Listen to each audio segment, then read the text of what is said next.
Hey, it's Carl Monson here, Chief Conversationalist at OurNet, and it's time for a conversation with you, hopefully. I'm just talking to myself at the moment, and I'm going through my colleague Shivam Dhawan's article on self-organizing organizations. And it's an interesting subject. I hope you'll agree. If you have any experience in this or even just opinions about it, I'd be delighted to talk to you. This is the place for conversations. This is where we discuss things without the need to be right or wrong necessarily. It's exploration. It's a deep dive. You know, we take our time. There are no time constraints. It's not like being on a radio feature or something like that where you're on for 2 minutes and you've got to make your self heard very quickly. It's not sound bitey.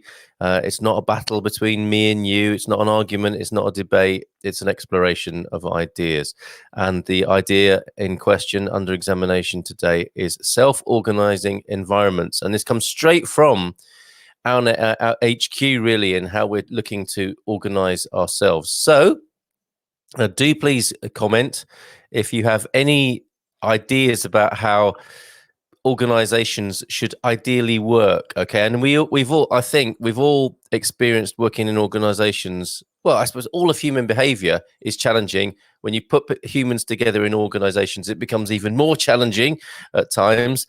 And there are so much has been devoted to understanding how organizations work and how human beings work.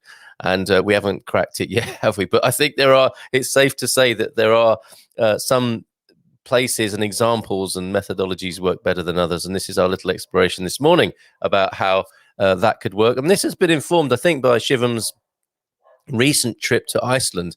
Certainly talked to him about an anarchistic commune where he went and was mightily impressed by the sound of it, about how the people organize themselves there. And it's less hierarchical. It's not traditional corporate structure where people are told what to do by some uber force. It's about self-organization, as in collective organization, and how we can do things together. And surely this is the spirit of the times, is how we don't need to be having these hierarchical parental structures organizing us, telling us what to do, as much as that would be reassuring sometimes if we want to play the child. But hopefully in an ideal functional world, we're kind of adult to adult in our, rather than parent to child, in our organization of ourselves, the organization of our work, and how we get things done and how we improve and maintain things in the world. So let's go back to that article and have a look. So yeah, do please chip in any comments you've got. Stick them on the page itself. Incidentally, as well, if there's something you'd like to discuss with me, if you've got a big idea, do let me know and come on and share it with me, and let's have a discussion about it. So yes, it's not confrontational. It's not meant to be controversial. I mean, it can get that way sometimes, obviously, when people are speaking, and it's not a debate. It's not an argument. It's about sharing and exploring ideas and having a conversation. All of what conversation really means. Conversation is where we are, where we live. That's the etymology of it. It's where we have our being. And let's explore the art of conversation here on OurNet as well, with me, Carl Monson, every morning at 11 o'clock, chewing the fat, talking through something and exploring together ideas and just what's on your mind, really, or what you want to get off your chest. Okay, so let's get back to that article and have a look now. Right, this is great technology. This is StreamYard. Thank you, StreamYard, for making this fabulous technology that makes this possible, by which I can share this screen. There you go. Self-organizing environment. Is the world yearning of it? This is so you'll hear me reading this. It's in it sounds like I'm making these claims.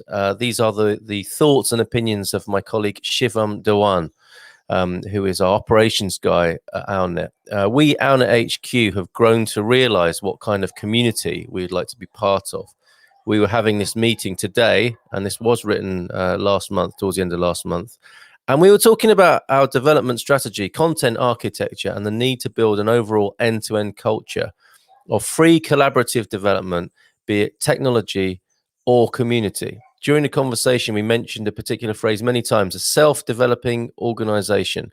And the phrase seems to have stuck in our net as a basic ethos of who we are and who we want to be recognized as. Yes, we don't want to be any normal company. Not that we're trying to avoid being normal, but it's just that normal doesn't seem to work terribly well. If you listen to my conversation with Simon Kershaw recently, he had a terrifying statistic for the amount of time and energy that is lost in people not in conflict, basically, in people not working well together. And there are some great models: holacracy, non-violent communication, radical honesty. There's all these methodologies where we might work together better so that we can get the job done rather than be lost in the weeds, if you like, in the rough of the actual problems of communication itself. If we can overcome the difficulties of communication and organization, or have that work better, then we can get together and do the actual thing we wanted to do better in the first place, if you see what I mean. Let's contextualize this, carrying on with Shivam's article here. There are two words here that matter most: community and development. Community, that is defined by how our conversations, connections, and collaborations happen.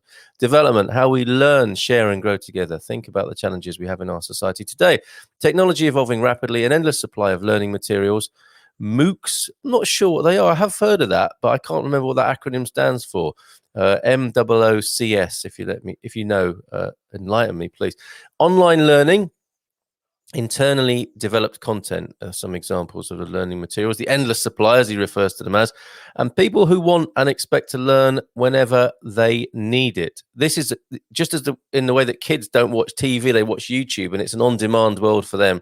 I think learning's going the same way. And certainly want to be part of that at our net. It's like, what do you need to know? You Google it, and what do you need to learn? You kind of find an online course or a mentor or whatever, don't you? And you can do that quickly. You don't have to wait till. I mean, like, it's amazing. I used to go to night school, and obviously went to school and college and stuff. And you have to wait for the administrations to be ready to teach you in those old systems. You have to wait till September or the new term. Now, you should be able to learn when you want to. Moved by the inspiration. And how does Mike Brodie, the founder of Our.net, put it? Learning as induction. It's an inductive process. It's not a didactic or forced process. Well, it is, but I mean, it doesn't need to be. It can be inductive, as in you're moved to find something out, and the induction process pulls what you need, finds the information in the world. And with the way we've got the world structured and technology, we can pull that information towards us as and when we need it on demand. Right. Here are some bullet points from Shivam. I'm going to give you this list of how he sees the self-developing organization, which does as follows. And that would be firstly, education and learning content is readily available to everyone and anyone, and it's easy to find and use. Yes, people make time to teach and coach each others, and they are rewarded for it. Excellent. The company stops and investigates its mistakes. Yes, make sure teams learn from failures. And there's a lot to be learned from the aviation industry. Forgive my asides here that I'm adding to Shivam's article, but the aviation industry operates on a no-blame culture. For some strange reason, I trained how to be a drone pilot, and learned this from the aviation industry, that it's best if people are able to report back their near misses so that other people can learn from them rather than keep them a secret. Secrets are dangerous and toxic.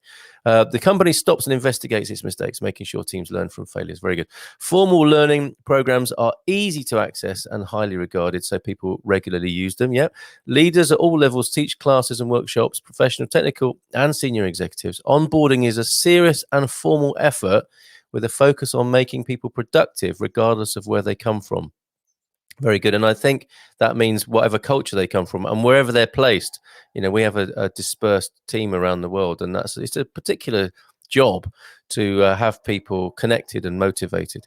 Every job has a transition management program to help people learn from the job from internal transfer. Learning technology is modern, easy to use, and fun. Individuals are rewarded for self-development, always good. And there's its own reward, isn't it? When you are learning, the buzz of that is its own reward in many ways. But gosh, if you worked in a company that rewarded you as well for learning, that'd be pretty awesome. Books, magazines, and other external research is readily available. One hot company I just talked with gives free books to any employee who asks. That's a good idea. People are hired for their learning agility. and ability to teach themselves. Another client told me this is their number one criteria for new hires: learning agility. Learning is valued as part of the culture and remains in place during good times and bad. Yes, training is often cut, isn't it? In a recession, we may experience that. The pressure on training and development as we go into an economic turn down, is that what it's called? Downturn, with the coronavirus phenomenon. So yes, it's going to be a wise organization that maintains and keeps in place learning culture whilst the recession is kicking in. As I think back, says Shivam, about all the companies I've worked with over the years, the best companies of all are filled with self-development. Engineers, salespeople, managers, and executives are always learning, and it's just part of the way they do business. People with passion and purpose can attract opportunities, can self-initiate work, be proactive, and get to goals. Would you like to give it a try? This approach is inspired by reviewing some leading companies and studying the experiments of Sugata Mitra, who I'm not familiar with. Swagata Mitra. Be great to find out more about Sugata Mitra. Put some links in if you're familiar with that person. So there you go. Self-organizing environment. Is the world yearning of it? Does the world want self-organizing environments? I would say a resounding yes. Thank you, Shivam, for sharing that with us. Any comments gratefully received in the OurNet page there, or just come on to OurNet, ournet.news, and post up your own article. Sign up, post up. We're in beta. We're finding bugs. We're working through the bugs. Help us develop this site. The idea here is that it is crowdsourced, crowd controlled, if you like, and our aim is not to have centralized censorship and control. We want the community to do that. So all that you heard from Shivam saying there is transferable and mirrored in how OurNet works as a community-focused social platform. Our technology for helping people understand how they're perceived and received online is a very different model to controlling people's messages, basically, and centralized control and censorship. We do not want to do that on OurNet. We want the community to handle that for themselves. Like I was saying before, parent, adult, and child model transactional analysis. This is adults talking to adults here. And we are working on a technology to show adults in the privacy of their own rating and back office how their work is being perceived. So ideally, the likes of the people who dominate social media at the moment, their work will drop and move away from the center, and the center will be populated by work that is appreciated on the whole by most people, and because it fits into a certain kind of appropriate norming, if you like, of how people receive and want to receive and feel is appropriate within their community. That's our technology. That's what's different about OurNet. And yeah, it will be reflected in how the organization develops as well. So if you're a techie and that's of interest to you, being involved in developing that sort of technology, being involved in a decentralized, I was going to say disorganized, I mean, it will be at times. If you want to be in a decentralized and self-organized technological experiment that is the community-focused social network that is OurNet, get in touch with me, Carl at ournet.co, or just stick a message anywhere in the social media that is associated with OurNet, or come on to the site, give it a go, ournet.news, become a new member, contributor, and let us know what you think. Carl at ournet.co. And yeah, shout out about what you think about Shivam's article there, self-organizing environment. Is the world yearning of it? And that is my conversation today, which has been more of a monologue than a conversation, has to be said. But if you won't speak to me, I'll just keep speaking to you at 11 o'clock every day on OurNet. Why not come on and let's have a proper conversation about something that's important to you. So take care and bye for now. Look after yourself in these most interesting and unprecedented times. I've got to say the word unprecedented is being used at unprecedented levels. Take care. Bye for now.